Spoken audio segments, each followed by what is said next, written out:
बच्चों से बात करो तो बच्चे तैयार नहीं बात करने, बच्चे भी कहते हैं हम आपसे नहीं बात करेंगे, हजूर आपसे नाराज़ हैं। बीवी बात करने तैयार नहीं, आपसे हम बात नहीं करेंगे, हजूर नाराज़ हैं। 40 दिन गुजर गए। एक मरतबा तो मैं चिल्ला के रिश्तेदारों से कहा कि क्या यार मैं हुजूर का आशिक नहीं हूँ? क्या हुजूर से मुझे मोहब्बत नहीं है? क्या मैं अल्लाह का ईमान नहीं रखता अल्लाह पे? क्या मैंने कलमा नहीं पढ़ा? आजीज़ी रिक्वेस्ट करते हुए, मोहब्बत के वास्ते देते हुए, मगर कोई मुझसे कुछ नहीं बोला, कोई कुछ नहीं बोला। मैं परेशान। और इसमें इजाफा दुश्मनी ये हो गया कि एक मरतबा मैं बाहर मस्जिद के एक नसरानी बादशाह का आदमी आया और चिल्लाते हुए कह रहा था कि यहाँ से काब मालिक कहाँ है, काब मालिक कहाँ है। मेरा नाम सुन के मैंने भी उस तरफ ध्यान दिया तो किसी ने कहा वो सामने खड़े।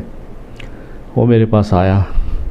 जुल्म पे जुल्म तो फिर ये हो गया कि वो बादशाह की चिट्ठी दी मुझे।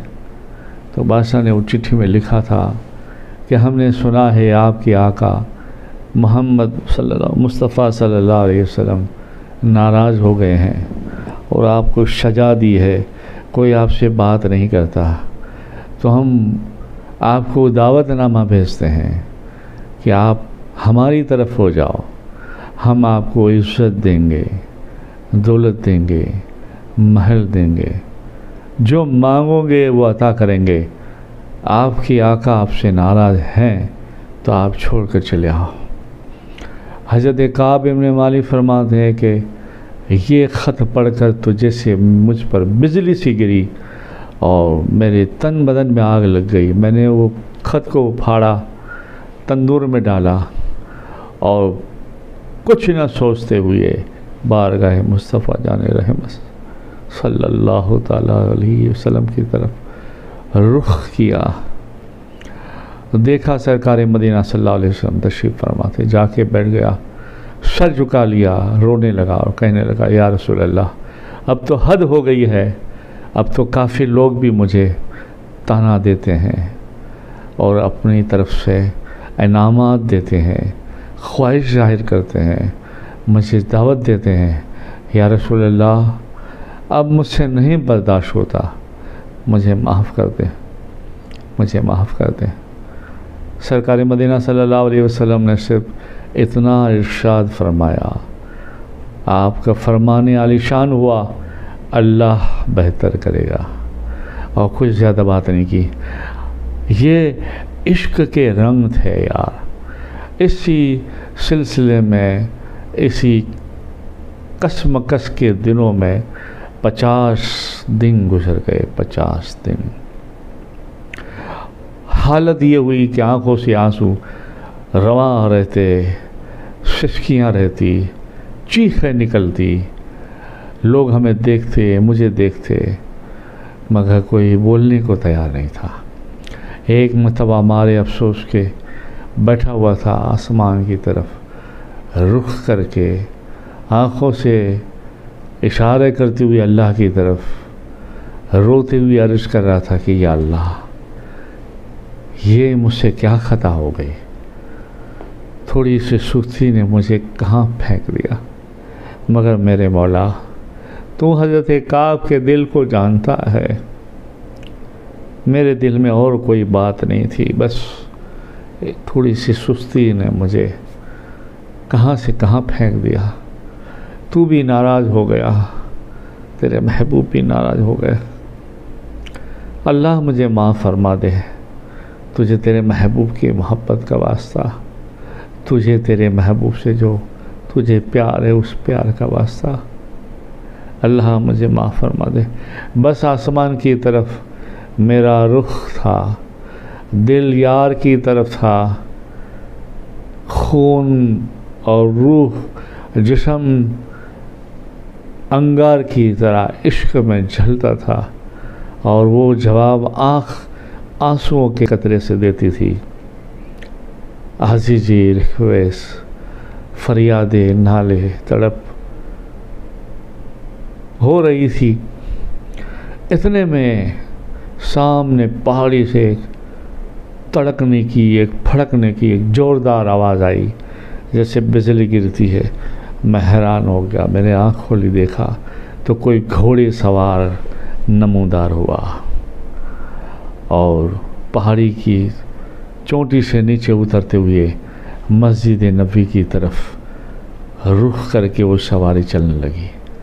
मेरे दिल में ख्याल आया, शायद कोई फरिश्ता है क्या।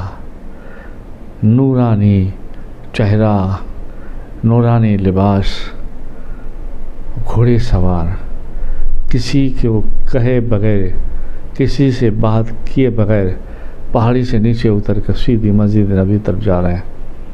अल्लाह, क्या होगा पता नहीं।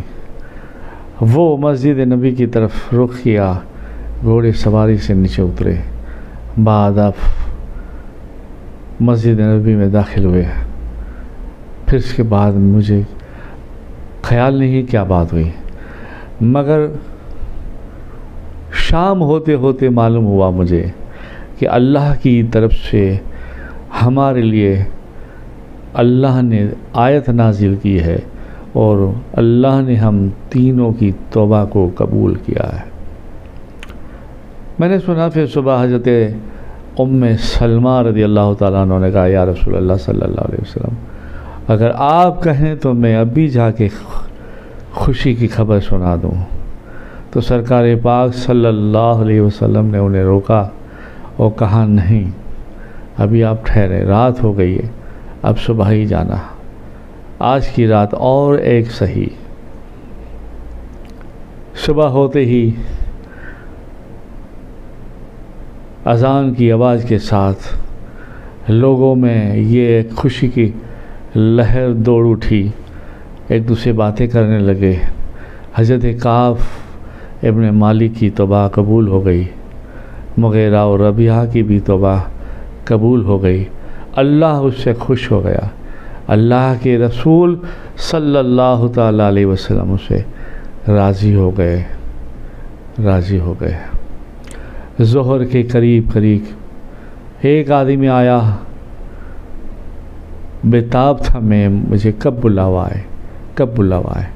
ज़ोहर के बाद एक आदमी आया, पैगाम मुस्तफ़ा जाने रहमत लेकर, कहा कि चलिए आपका बुलावा आया है। मेरे पास उस वक्त एक जोड़ा कपड़ा पड़ा था, मैंने मेरे भाई साहबी को हदियतन दे दिया और चला मैं, आँखों में आंसू लिए हुए, तड़पता दिल लिए हुए। कोई बात कुछ समझ नहीं आता था कि मैं कैसे जाऊंगा, कैसे बात करूंगा, क्या होगा। मगर जब मैं गया तो मस्जिद नबी भरी हुई थी। मेरे सारे साथी बड़े छोटे सब बैठे हुए थे। मुस्तफ़ा जाने करीम जाने आका सल्लल्लाहु अलैहि वसल्लम भी तशरीफ़ फरमा थे। मैं जाके सलाम किया, अदब से बैठ गया।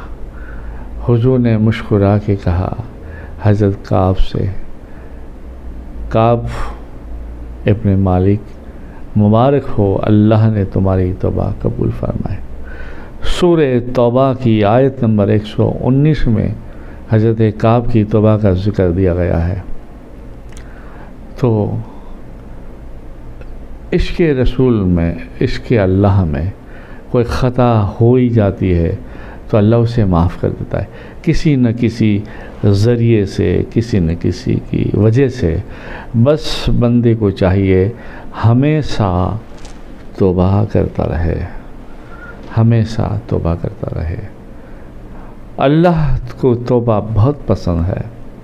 बल्कि एक मरतबा मैंने कहीं कोई किताब से पढ़ा था, याद नहीं कौन सी किताब है, छोटा सा एक जुमला है मगर बहुत बड़े काम का जुमला है, बहुत बड़ा नुस्खा है ये। एक मरतबा रसूल पाक सल्लल्लाहु अलैहि वसल्लम का इरशाद पाक हुआ कि लोगों दो काम क्यों नहीं करते, ज़्यादा से ज़्यादा, और तीसरा हो सके तो करते रहो। लोगों ने कहा या रसूल अल्लाह वो तो काम क्या है? आपने फरमाया सबसे पहले नमाज,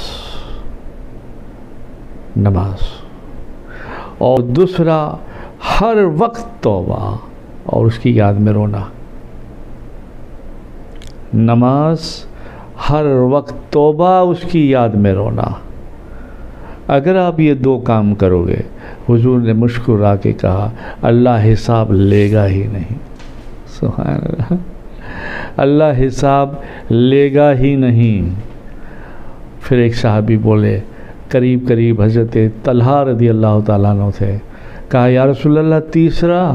आपने फरमाया आपके नबी पे दरूद व सलाम, जो खुद अल्लाह पढ़ता है, इन्नल्लाह व मलाइकतुहु यसल्लूना अलन नबी या अय्युहल्लज़ीना आमनू सल्लु अलैहि व सल्लिमू तस्लीमा।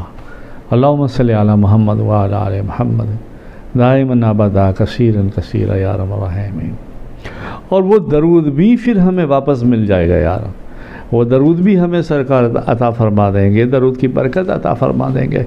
और एक और किस्सा याद आ गया दरूद पाक पे, अल्लाहुम्मा सल्लि अला मुहम्मदिन नूरिल अनवार व सिर्रिल अस्रार व शहीदिल अबरार। अबुल बशर हज़रत हमारे दादा आदम अलैहिस्सलाम